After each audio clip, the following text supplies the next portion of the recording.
Hello everyone, and welcome to your video key for your exam review for numbers 12 through 21. Let's just get right to it here. On number 12 it says tell whether the relation is a function. Explain your answer.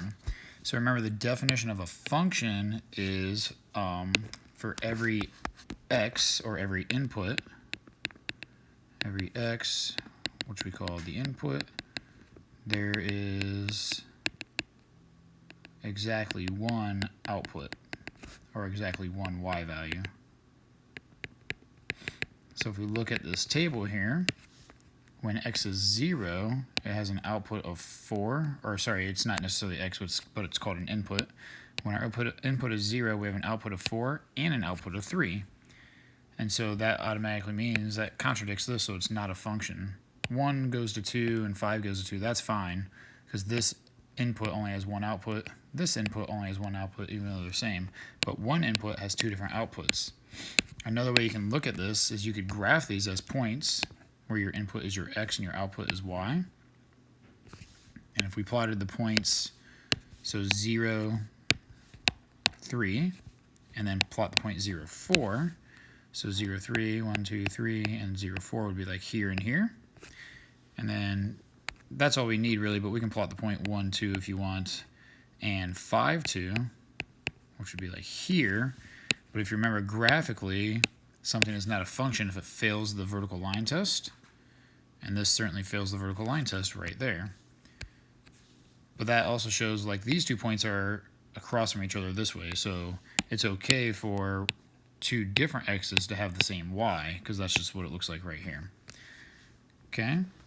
So this one is not a function because one input has two different outputs. On number 13, tell whether the relation is a function again. So if it helps you, you can just draw all these points like I did over here. Or we can see this x value only has a single y value here. So when x is -2, there's not even another x value listed of -2. This is the only x value listed that's -1. This is the only x value listed that is 0. This is the only x value, this is the only x value. So for every single x value, there's only one y value. The only y value for -2 is when y is 4. The only y value for when x is -1 is 2, and so on. So this one is a function. Now our domain and range. For domain, this is just a list of all the x values. So this is where you use a squiggly bracket. And we usually put these in increasing order, smallest number first, biggest number last. You don't really have to, I don't think, based on the definition. So that's just the possible x values, which are the only ones that are used here. And our range is just the y values. I'm going to put them in increasing order, so it's just 1, 2, 3, 4. And the number 2 is listed twice, but I don't need to repeat it here. We just need to know it's a number that's in the range. So remember, domain is all possible x values. Range is all possible y values. Number 14, determine if this graph represents a function. So as I just showed on the problem above, this is not a function because it will fail the vertical line test. The vertical line hits here and here, or really anywhere you draw a vertical line, it's going to fail because it hits in more than one place, which means there for one x, for this x value of 2, we have two different y values, whatever that y value is and whatever that y value is. So this is not a function. So we can say no, fails vertical line test.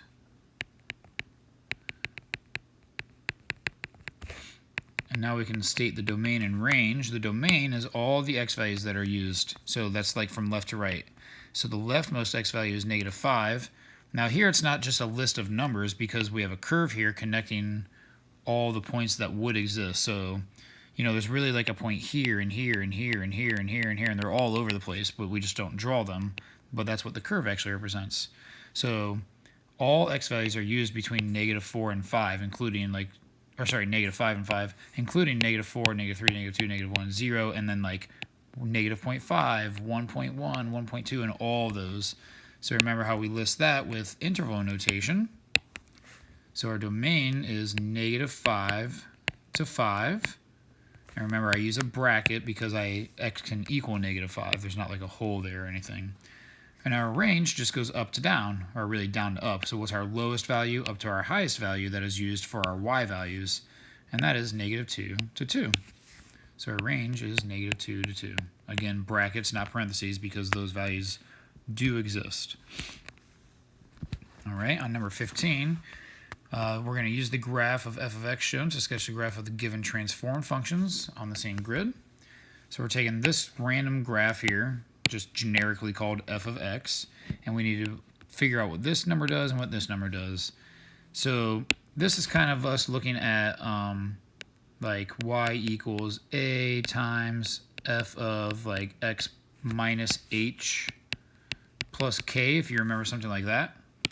This is a horizontal translation, left or right. This is up or down. This is a vertical stretch. If you just do the up or down last, you're good to go. So whatever happens, do these two things first if they exist, and then do this one last. So this number in front, the negative, it multiplies all of our y values or flips it over the x-axis if you want to think of it like that. So this point right here, instead of being at +4, it needs to flip down to a -4. It's going to be down there. This point, instead of being at 1, will be at -1, and this point, instead of at 2, will be at -2. And so we're down here at -4, then we're at -1 for that point, and then we're at -2. And so far, this graph looks like this. So you can see how it's the original graph just flipped. And then, I'm actually going to draw that dashed because that's not the final graph. The final graph is after we take this -2, which this is that k value, which you remember that makes it go down 2.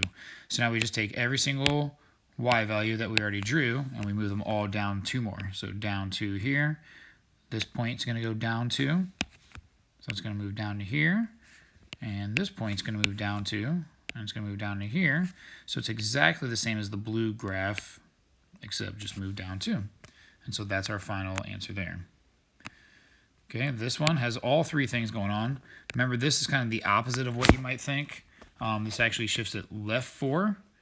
Then we cut all of our y values in half is what that does. And then we got to go down 3. Remember, you got to do the down this part last.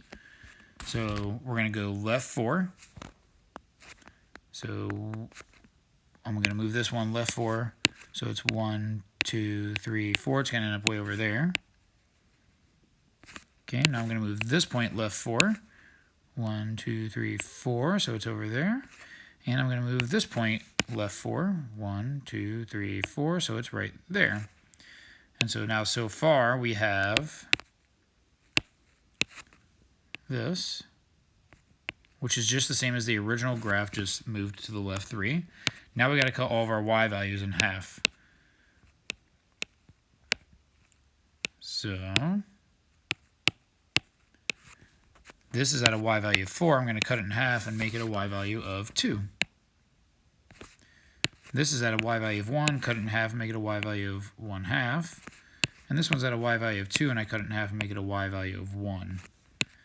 So now we have this. Oops, that didn't turn out so nice. There we go. Okay, so it looks something like that. And then finally, we do the -3 here, which moves it down 3. So now we take all of our y values, this, and just move them down 3. 1, 2, 3 moves to there.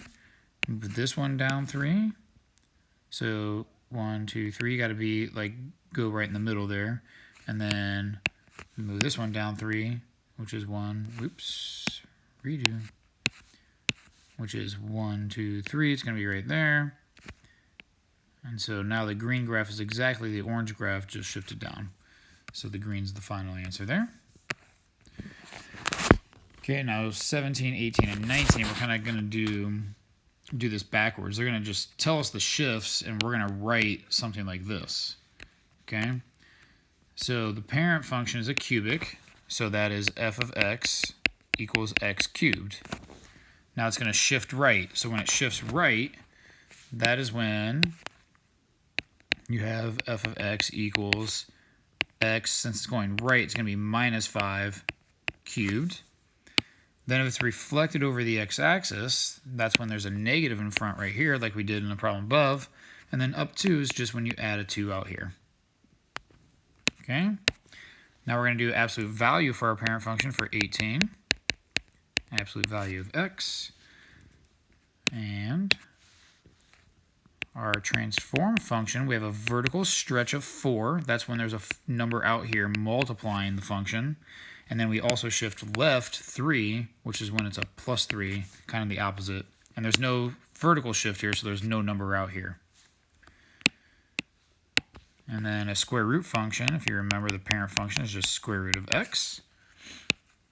And now we're going to do a vertical compression by 1/2, which is just, it's the same as a stretch, except when it's multiplying by 1/2, everything shrinks down.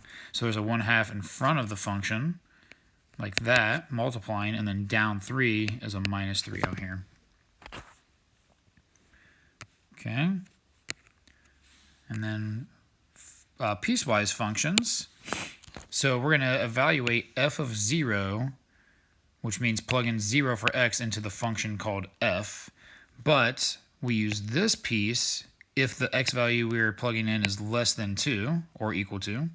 And we use this piece if the x value we're plugging in is greater than 2. So since we're plugging in 0, we're going to use this piece right here because x is less than or equal to 0. So I'm plugging 0 in right here. And f of 0 is equal to 3 times 0 minus 7, which is negative 7. So f of 0 equals negative 7.